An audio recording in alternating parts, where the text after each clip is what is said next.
It is an organisation already under fire over its failure to prosecute polluting water firms and reduce illegal waste dumps. And now tonight, the Environment Agency has also been accused of systemic failure when it comes to regulating legal landfill sites in England. In an exclusive interview, the watchdog overseeing the agency told this programme that it must completely rethink its inspection regime and do so urgently. Here's our chief correspondent, Alex Thompson.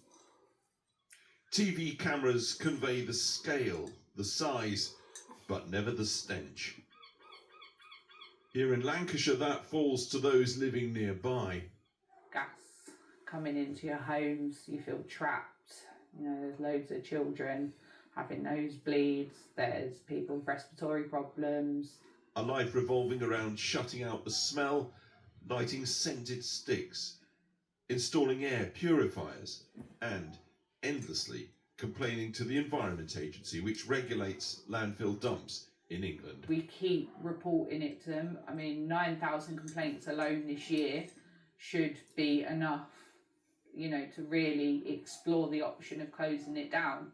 And Jess is certainly onto something. The Office for Environmental Protection's job is to monitor the Environment Agency. Tonight, it's reporting that the EA's handling of inspection is comprehensively failing. Its chairwoman spoke exclusively to this programme. In essence, it lacks effective oversight. The regime is not focused on driving the most important environmental outcomes.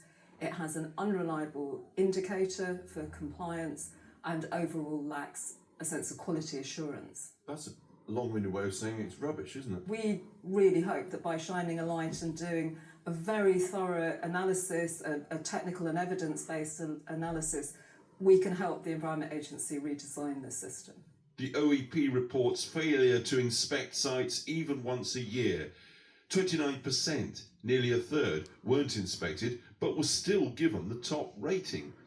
Almost half inspected sites, 42%, were done remotely with no person on site. And when inspectors do find problems, they're rarely resolved. In 63% of cases, the OEP did not see any evidence that previous problems had been acted on. How can you not inspect something and say that it's brilliant? Because that's the way the agency has evolved their system. Maybe the way it's evolved, but that is incomprehensible. We are saying it needs a rethink, and we are pointing out the ways in which it needs a rethink. But how can any organisation write off compliance as excellent without actually inspecting it at all?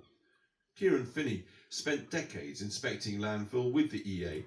On a lot of occasions, the EA simply gives an A grade, the best, to a site that it hasn't even been to see. How can that possibly make sense?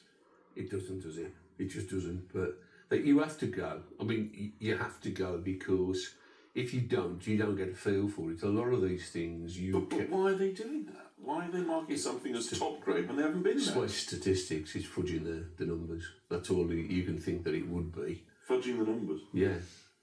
The Environment Agency told us the stronger oversight and clearer outcomes that the OEP is calling for are not future ambitions. We've already put them in place. The OEP told us they'll check the Environment Agency really can now deliver change.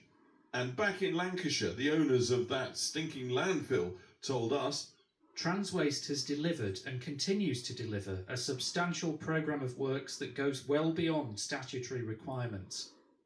For Jess and thousands more near landfill across England, a total rethink on EA inspection cannot come fast enough.